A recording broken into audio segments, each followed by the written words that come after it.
बच्चों, कैसे हैं आप सब। उम्मीद करता हूं कि आप सबकी पढ़ाई अच्छी चल रही होगी और आपका स्वास्थ्य भी अच्छा होगा। तो चलिए, इन छुट्टियों के बाद, साप्ताहिक छुट्टियों के बाद हमारी वर्कशीट एक बार पुनः आई है। तो आज हम करने जा रहे हैं क्लास 10 हिंदी की वर्कशीट नंबर 4। आज की वर्कशीट में हमें निम्नलिखित गद्यांश को ध्यानपूर्वक पढ़ना है और पढ़कर पूछे गए प्रश्नों के उत्तर भी लिखना है। तो लेट्स स्टार्ट।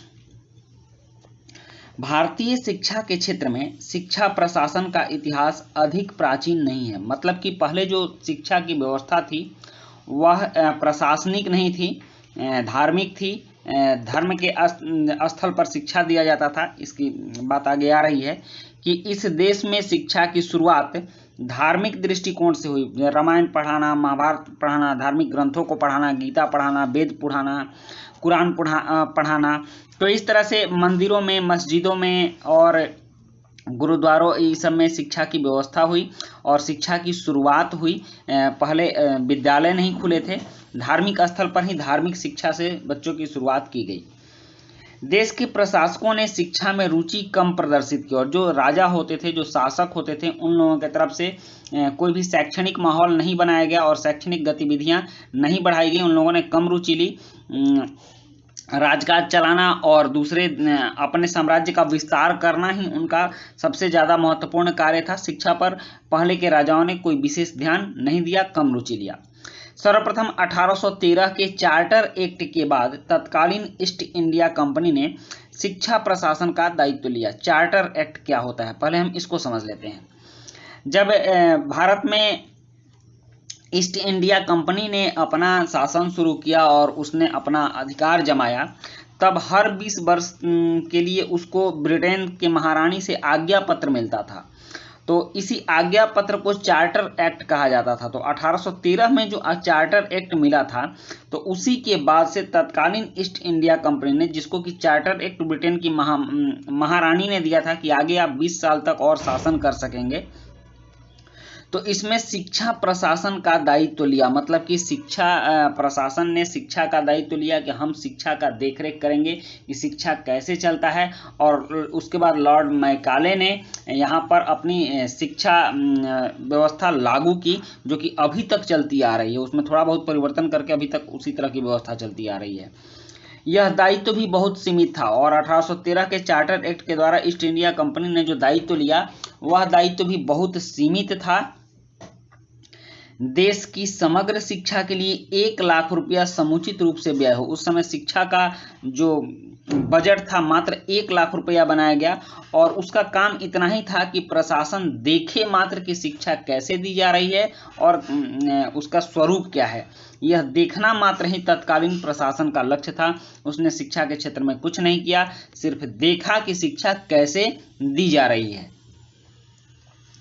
शिक्षा प्रांतों का विषय रहा। प्रांत का विषय का मतलब कि हमारे यहाँ केंद्र और राज्य हैं, तो राज्यों का विषय रहा। तब सरकार ने शिक्षा में रुचि लेना प्रारंभ किया। मतलब कि जब राज्य का विषय बना दिया गया कि राज्य सरकारें शिक्षा व्यवस्था की देखरेख करेंगी और उनके देखरेख में शिक्षा व्यवस्था चलेगी, तब राज्य सरकार ने शिक्षा में रुचि लेना प्रारंभ किया। इसके बाद ही हमें शिक्षा प्रशासन के स्वरूप में परिवर्तन देखने को मिला और जब राज्य ने इसे अपने हाथ में लिया तब शिक्षा व्यवस्था के स्वरूप में परिवर्तन देखने को मिला।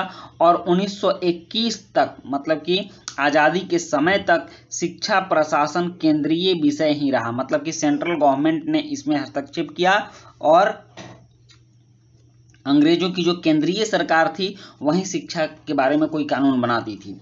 1921 के बाद से अब तक यह राज्य का विषय ही बना रहा और 1921 के बाद से अब तक यह जो बदला फिर राज्यों के हाथ में आया, तो यह राज्य का विषय ही बना रहा। और कुछ महत्वपूर्ण अधिकार जैसे राज्यों को सलाह देने का काम, समग्र देश की शिक्षा नीति आयोजन, देश के शिक्षा संबंधी आंकड़ों का प्रशासन, विशिष्ट क्षेत्रों की शिक्षा, वित्तीय अनुदान, राष्ट्रीय स्तर की संस्थाओं का संचालन आदि केंद्र के अधीन रहे। तो इसमें भी जो राज्यों को अधिकार दिया गया, तो इसमें कुछ काम केंद्र के हाथ में रह गया। केंद्र ने अपने हाथ में नियंत्रण रखा कि राज्यों को सलाह देने का काम, शिक्षा कैसे देना है यह सलाह कौन देगा, तो केंद्र देगा। समग्र देश मतलब पूरे देश की शिक्षा नीति का आयोजन और शिक्षा संबंधी आंकड़ों का प्रकाशन कौन करेगा? तो देश करेगा, सेंट्रल गवर्नमेंट करेगा। विशिष्ट क्षेत्रों की शिक्षा मतलब व्यावसायिक शिक्षा वगैरह और वित्तीय अनुदान राष्ट्रीय स्तर की संस्थाओं का संचालन आदि केंद्र के अधीन रहे। वित्तीय अनुदान मतलब कि शिक्षा में अगर कोई पैसा लगना है तो केंद्र लगाएगा, और नेशनल लेवल पर अगर कोई शिक्षा के लिए संस्थाएं बनी हैं तो वो केंद्र के अधीन में रहेंगे। फिर भी समग्र रूप से मतलब पूरे रूप से शिक्षा संविधान में राज्य सूची में होने के कारण प्रशासन का ही विषय बना रहा, लेकिन तब तक शिक्षा राज्य सूची में था, राज्य सरकार की देखरेख में था पूरी तरह से, इसलिए यह प्रशासन का विषय बना रहा और प्रशासनिक रूप से राज्य सरकार ने इस पर अपना देखरेख किया। अक्टूबर 1976 में इस विषय को समवर्ती सूची में ले लिया गया और 1976 में संविधान परिवर्तन हुआ और शिक्षा को राज्य सूची से समवर्ती सूची में डाल दिया गया। आप जान लीजिए कि भारत के संविधान के 7वीं अनुसूची में 3 विषयों का वर्णन किया गया है। एक केंद्र सरकार है, सेंट्रल गवर्नमेंट, एक राज्य सरकार है, स्टेट गवर्नमेंट, और दूसरा है समवर्ती सूची जो कि केंद्र और राज्य दोनों को उस पर कानून बनाने का अधिकार है। तो शिक्षा का व्यवस्था जो स्टेट गवर्नमेंट के पास था उसको अब समवर्ती सूची में डाल दिया गया कि इसमें अब केंद्र भी कानून बनाएगा और राज्य भी रुचि लेगा, दोनों मिल करके शिक्षा व्यवस्था को चलाएंगे। आशा की जाती है कि केंद्रीय प्रशासन अब अधिक सक्रिय महत्वपूर्ण भूमिका निर्वाह कर सकेगा। उसके बाद आपने देखा कि किस तरह से शिक्षा में परिवर्तन हुआ और आज शिक्षा का अधिकार कानून केंद्रीय सरकार ने लागू किया है, जिसमें कि 6 से 14 वर्ष तक के बच्चों को मुफ्त और अनिवार्य शिक्षा देना जरूरी है। तो इस तरह से शिक्षा का जो इतिहास है हमने पढ़ा कि शिक्षा कैसे धार्मिक से प्रशासनिक आया और प्रशासनिक से केंद्रीय बना, फिर राज्य गया, फिर समवर्ती सूची में आया। ऐसे करके हमारे देश में शिक्षा व्यवस्था चलती रही। अब यहाँ कुछ प्रश्न है कि धार्मिक शब्द से प्रत्यय को अलग कीजिए और विशिष्ट एवं सीमित शब्दों के विलोम शब्द बनाइए। तीसरा है कि शिक्षा को समवर्ती सूची में किस वर्ष शामिल किया गया और शिक्षा से संबंधित 1813 के चार्टर एक्ट का मुख्य उद्देश्य क्या था। तो चलिए अब यहाँ एक और प्रश्न है, आप वर्तमान विद्यालय शिक्षा व्यवस्था में कौन से 2 परिवर्तन करना चाहेंगे। तो अब चलिए हम लोग इन प्रश्नों के उत्तर लिखते हैं। प्रश्न 1, धार्मिक शब्द से प्रत्यय को अलग कीजिए। तो इसका उत्तर है कि यह 2 शब्दों से बना है। मूल शब्द है धर्म और इसमें इक प्रत्यय लगा है, तो यह हो गया धार्मिक। उसके बाद है विशिष्ट और सीमित शब्दों के विलोम शब्द बनाइए। विशिष्ट और सीमित शब्दों के विलोम शब्द बनाइए। तो यहाँ है विशिष्ट शब्द का सामान्य, इसका विलोम हुआ सामान्य, और सीमित का विलोम हुआ असीमित।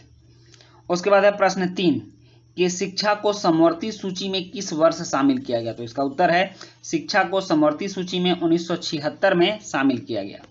नेक्स्ट है प्रश्न 4 कि शिक्षा से संबंधित 1813 के चार्टर एक्ट का मुख्य उद्देश्य क्या था। तो इसका उत्तर है कि शिक्षा से संबंधित 1813 के चार्टर एक्ट का मुख्य उद्देश्य प्रशासन को शिक्षा का दायित्व लेना था।